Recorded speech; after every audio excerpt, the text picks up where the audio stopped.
미국의 실존주의 심리학자인 롤로 메이는 그의 책 자아를 잃어버린 현대인에서 현대인들이 느끼는 불안에는 세 가지 원인이 있다고 지적합니다. 첫 번째는 공허감입니다. 현대인들은 자신의 욕망이나 자신의 바라는 바가 무엇인지 알지 못한 채 텅 빈 공허감을 안고 살며 때로는 극심한 무력감에 빠진 채 이리저리 방황하며 살고 있다는 것입니다.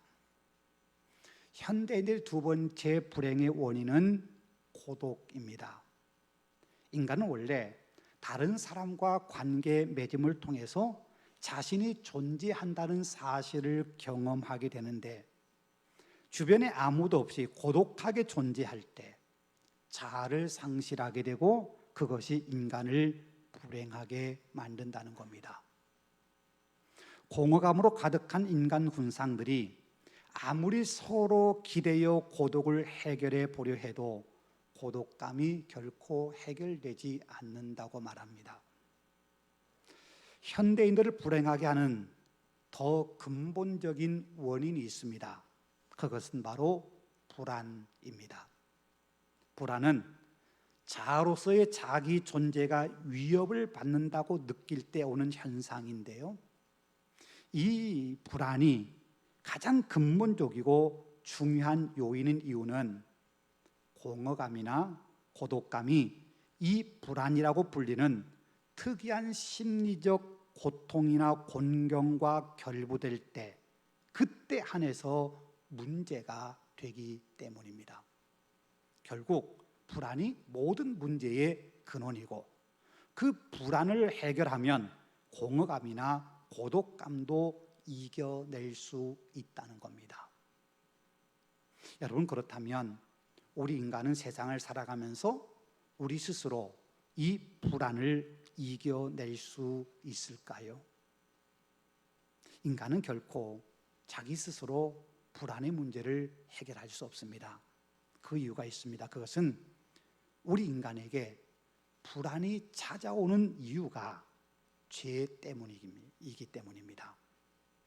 죄를 극복하면 우리 인간은 불안에서 벗어날 수 있는데 우리 인간은 스스로 죄의 문제를 해결할 수가 없습니다. 그래서 우리 인간 스스로 불안의 문제를 해결하려고 몸부림치지만 문제를 해결할 수가 없다는 겁니다.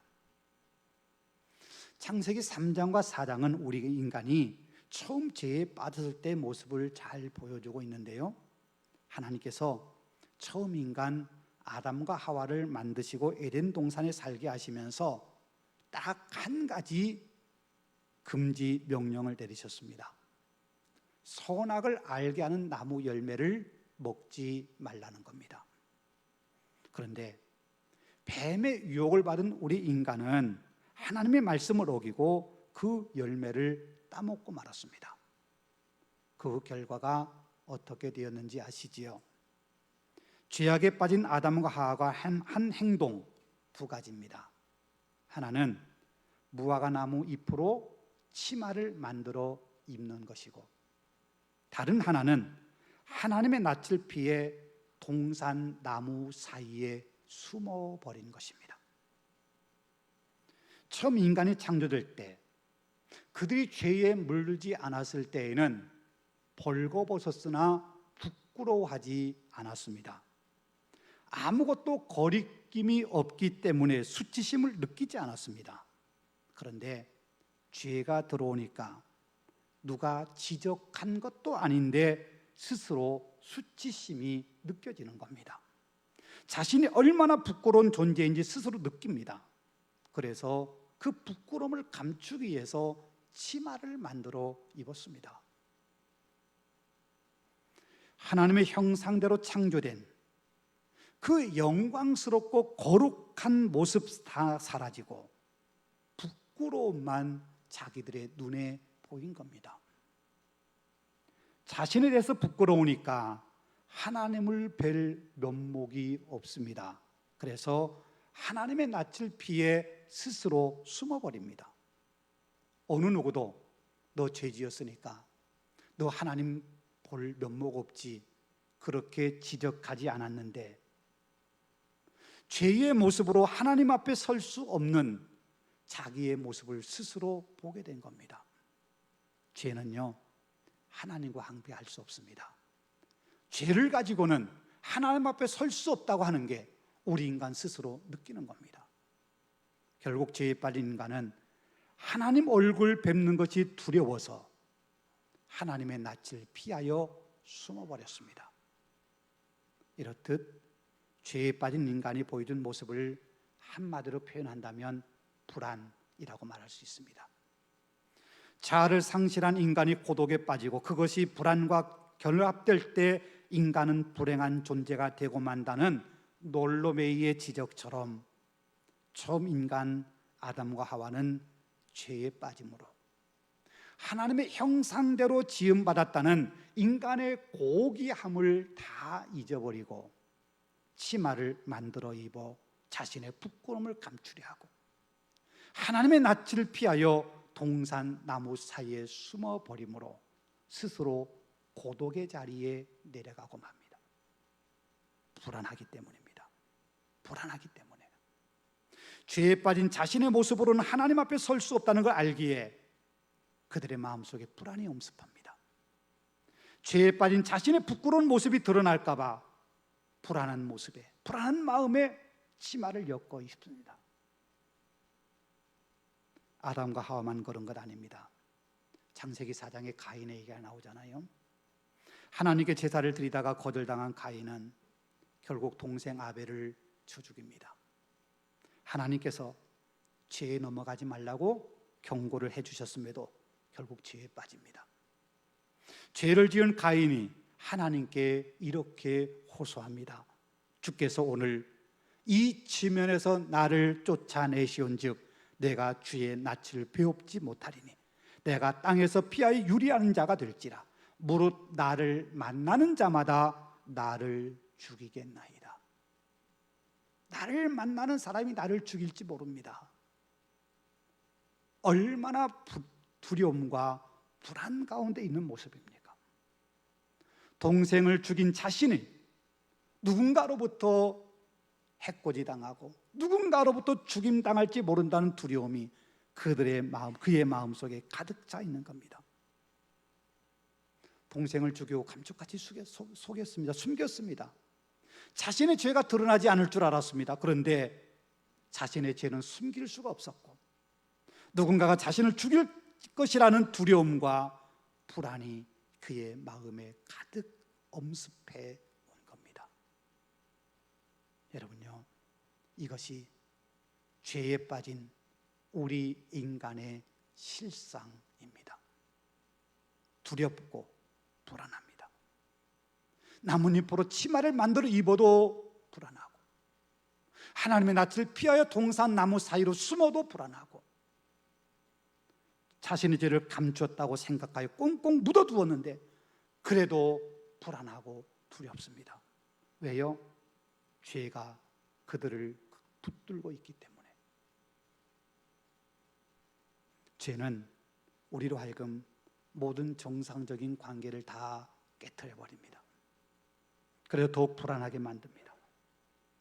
범죄한 아담과 하와가 여호와의 낯을 피해 동산 나무 사이에 숨었다고 하는 것은 하나님과의 관계가 정상적이지 않게 깨어졌다는 걸 말합니다. 성경에 하나님을 동산을 거니신 하나님이라고 하는 표현에서 알 수 있는 것처럼 하나님은 당신의 형상대로 창조한 아담과 하와와 함께 에덴 동산 거니시는 걸 참 좋아하셨습니다. 하나님과 산책하는 걸 즐거워하던 아담과 하와는 죄에 빠지고 난 다음에 하나님께서 얘야 우리 함께 산책하러 가지 않을래? 그렇게 나를 찾아오실까 봐 그 하나님이 두려워서 동산 나무 사이에 숨어버렸습니다. 왜 두려웠을까요? 관계가 깨어졌으니까. 자신을 만드신 사랑의 하나님이 아니라 자신의 죄에 대해서 벌할 무서운 하나님으로 느껴지니까 마음의 두려움과 불안이 찾아온 겁니다. 하나님과의 관계만 깨진 게 아닙니다. 사람과의 관계도 깨졌습니다. 하나님께서 하와를 만드시고 아담에게 데려오실 때 아담이요 그 하와를 보고는 눈이 뿅 하고 돌아가 버렸습니다. 그래서 이렇게 노래하지요. 이는 내 뼈 중에 뼈요 살 중에 살이라. 나의 가장 소중한 존재, 나와 결코 분리될 수 없는 나 자신이라고 멋진 고백한 겁니다. 그런데 범죄한 이후에 아담은 하와를 이렇게 부릅니다. 하나님이 주셔서 나와 함께 하신 여자 그가. 죄를 범하기 전에는 사랑하는 아내였는데 그 사랑하는 아내인 하와가 이제는 저 여자, 이 여자가 되어버렸습니다. 얽히고 싶지 않은 여자, 나를 망치게 하는 여자, 저 옆했네. 그게 하와입니다. 무엇이 그렇게 만들었을까요? 죄입니다. 죄가 분리될 수 없는 뼈 중에 뼈요 살 중에 살인 여자를 멀리하고 싶은 여자, 더 이상 내 곁에 두고 싶지 않은 여자가 되어버린 겁니다. 여러분, 그래요. 아무리 사랑하고 좋아하던 관계도 죄가 들어오면 틈이 생겨나고요, 그 틈은 점점 커져서 나중에는 하나가 될 수 없는 커다란 장벽에 가로막힌 사이가 되고 맙니다. 그래서 인간관계가 고통이 되고 서로에게 아픔을 주는 존재가 되고 말지요. 죄가 하나님과의 관계를 깨뜨렸고요, 사람과의 관계를 허물어 버렸으며, 그리고 더 나아가서 자신의 관계마저도 망쳐버리고 맙니다. 범죄한 이후 무화과나무 잎으로 치마를 엮어 입었다는 것은 자기가 자기를 볼 때 부끄러웠다는 겁니다. 이 내 모습, 지금의 내 모습이 너무 창피하고 부끄럽습니다. 내 모습 보기가 싫습니다. 여러분요, 많은 사람들이 자존감의 상처를 입고 자기 자신의 모습에 실망한 이유는 내 안에 죄가 들어왔기 때문입니다. 죄는 나로 하여금 내 자신을 제대로 보지 못하게 만듭니다. 그래서 나와 나의 자아 사이의 벽을 만들어서 나의 본질적인 나의 본연의 모습을 보지 못하게 만들어버립니다. 그러니까 왜곡된 죄의 프레임을 가지고 나를 보니까 나 자신이 싫습니다. 내 자신이 마음에 들지 않습니다. 왜요? 죄 때문에. 죄가 우리 안에 있으니까. 죄가 깨뜨린 관계가 또 하나 있습니다. 그건 바로 하나님께 창조하신 창조의 세계와의 관계입니다. 범죄한 이후에 하나님께서 이렇게 말씀하시지요. 땅은 너로 말미암아 저주를 받고 너는 내 평생에 수고하여야 그 소산을 먹으리라. 우리 인간의 죄로 말미암아 땅이 저주를 받았다는 겁니다. 그리고 그 땅은 우리 인간에게 우호적인 관계가 아니라 가시와 엉겅퀴를 내므로 우리 인간을 수고하게, 땀 흘려 수고하게 만드는 대상이 되어버렸습니다. 여러분, 인간과 자연 사이의 그런 괴리, 그런 악의 관계가 오늘날에도 너무 많이 나타납니다. 우리 인간의 탐욕과 죄 때문에 이상이 생겼잖아요. 이상기후가 나타나 곳곳에 가뭄으로 흉년이 들고, 어떤 곳은 홍수 때문에 고통을 받고요. 우리 뉴스들을 아는 것처럼 최근에 하와이에서 큰 산불이 일어나 어마어마한 피해를 주고 많은 사람이 숨을 거뒀잖아요. 그것도요, 우리 인간이 자연을 파괴한 결과 자연이 우리 인간에게 준 복수와 같은 겁니다. 우리가 지난 3년 동안 고생하며 겪어내야 했던 코로나19, 우리가 잘 아는 것처럼 우리 인간이 자연을 파괴한 우리 인간의 죄에 대한 결과가 그렇게 나타난 겁니다. 죄가 우리 안에 들어오면요, 우리가 마땅히 누려야 할 평안, 아름다운 관계가 다 깨어져 버립니다. 다 파괴됩니다. 우리 인간이 관계 맺고 살아가는 모든 관계가 뒤틀어지고 깨어지고 상처가 납니다. 그로 인해서 우리는 더 고통스럽게 살아야 되고 매일매일의 삶을 불안과 두려움 속에 견뎌내며 합니다. 그런데 감사하게도 하나님께서는 우리에게 그렇게 불안과 고통 가운데 살아가는 우리들에게 너희 영혼이 그렇게 살아, 그렇게 말씀하지 않습니다. 하나님께서 우리에게 은혜를 주셨습니다. 당신의 독생자 예수님을 이 땅에 보내셨습니다. 죄로 인해 고통당하고 있는 우리를 위해서 이 땅에 오신 예수님께서 우리를 구원하시고 해방시켜 주셨습니다. 당신의 친히 십자가의 죽으심으로 파괴된 모든 관계를 회복시켜 주신 겁니다. 오늘 본문이 그걸 우리에게 가르쳐 줍니다. 예수님께서 우리를 위해 십자가에서 못 박혀 죽으시기 전에 우리는 하나님과 아무 상관없는 사람들이었습니다. 오늘 보면 10절, 11절에 반복돼 나타나는 그때에 라고 하는 말은 우리가 하나님을 알기 전에, 하나님은 우리를 위해서 당신의 독생자를 보내 우리를 위한 놀라운 계획을 완성시키기 전에, 그때 우리는 하나님이 없는 자로 살았습니다. 우리는 소망도 없고 약속도 없고 하나님도 없고, 그래서 늘 불안 가운데 살던 존재였습니다. 그런데요, 예수님께서 십자가에서 우리를 위해 피 흘려 죽으심으로 깨어지고 틀어진 관계를 회복시켜 주셨습니다. 13절 말씀입니다.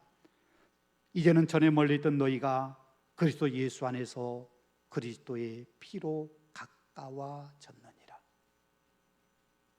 그리스도의 피가 깨어진 관계를 회복시켜 주셨습니다. 가장 먼저는 하나님과의 관계가 회복됩니다. 십자가를 통해서 우리가 죄 용서받고 담대히 하나님께 나갈 수 있는 하나님의 자녀가 된 겁니다. 그리고 사람들과의 관계도 회복하게 하셨습니다. 이전에는요, 이방인과 유대인, 할례자와 무할례자 나누었습니다. 그런데 이제는 이 둘이 한 몸으로 화목되었습니다. 이방인과 유대인의 관계만이 회복된 게 아닙니다. 십자가에서 모든 사람이 하나가 되었습니다. 남녀노소, 빈부와 귀천 모두 사라졌습니다. 그리스도 안에서 모든 사람은 동일한 하나님의 자녀입니다. 동일한 하나님의 시민입니다. 동일한 하나님의 백성입니다. 더 나아가 믿음의 사람과 불신의 사람도 십자가 아래서 하나가 됩니다. 신앙의 연륜이 오래된 분이나 처음 신앙을 가진 분들이나 모두가 다 동일한 하나님의 백성입니다. 차별이 없습니다. 여러분요, 우리의 가족 관계에서 아직 불편하고 불안한 모습이 남아 있다면 십자가 앞에 그 모든 것을 내려놓아야 합니다. 십자가가 우리의 삶의 관계 속에 능력으로 역사하도록 하나님께 맡겨야 합니다. 그러면 회복하시는 십자가의 능력이 깨어지고 상한 우리의 관계를 회복시켜 줄 겁니다. 원수가 십자가 아래서는 화해자가 됩니다. 십자가는 깨어진 관계를 회복하는 능력이기 때문입니다. 이런 이야기가 있습니다. 영국 빅토리아 여왕이요, 하루는 유명한 제지 공장을 방문했습니다. 여왕이 공장 안을 시찰하다가 휴지와 걸레와 같은 너저분한 것들이 산더미처럼 쌓여있는 방을 보고서 너무 놀라서 이게 도대체 뭐냐고 물었습니다. 공장장이 이게 바로 깨끗하고 질 좋은 종이가 될 원료들이라고 대답을 하자 여왕은 어떻게 이런 것이, 이 더러운 것이 질 좋은 종이가 될 수 있느냐고 의아했습니다. 며칠 후에 궁정으로 돌아온 여왕에게 그 제지 공장으로부터 선물이 전달되었습니다. 깨끗하고 아름다운 편지지 묶음입니다. 그리고는 거기에 이런 편지글이 있었습니다. 그 걸레 같던 종이들이 이 아름다운 편지지로 변화되어 지금 여왕 폐하의 궁정에 가 있듯이 완악한 죄인들도 하나님의 은혜로 변화되면 언젠가 주님 오실 때 성결한 주의 신부가 되어 하나님 나라의 궁정에 가 있지 않겠습니까? 여러분, 그래요. 아무리 덥고 추하다 하더라도 그리스도의 십자가의 보혈로 깨끗이 씻음 받으면 우리 모두 정결한 그리스도의 신부가 됩니다. 그러기 위해서 우리는 십자가 아래 담대히 나가야 됩니다. 십자가 아래에서 우리의 위에 피 흘리신 예수 그리스도의 보혈로 우리의 죄, 우리의 허물, 우리의 약함을 다 깨끗이 씻음 받아야 됩니다. 그러면 우리의 더럽고 추한 죄가 용서되고 깨어지고 상한 심령들이 모든 관계가 다 회복될 것입니다. 그걸 위해서 하나님은 오늘 또 우리를 당신의 품으로 부르십니다. 오라, 우리가 여호와께로 돌아가자. 여호와께서 우리를 찢으셨으나 도로 낫게 하실 것이요 우리를 치셨으나 싸매어 주실 것입니다. 여러분, 하나님의 품으로 담대히 나가십시다. 우리의 더러운 거, 우리의 부족한 거, 우리의 허물, 우리의 죄, 모든 것 가지고 하나님께 나가십시다. 하나님께서는요, 우리가 아무리 더럽고 추해도 거부하지 않으십니다.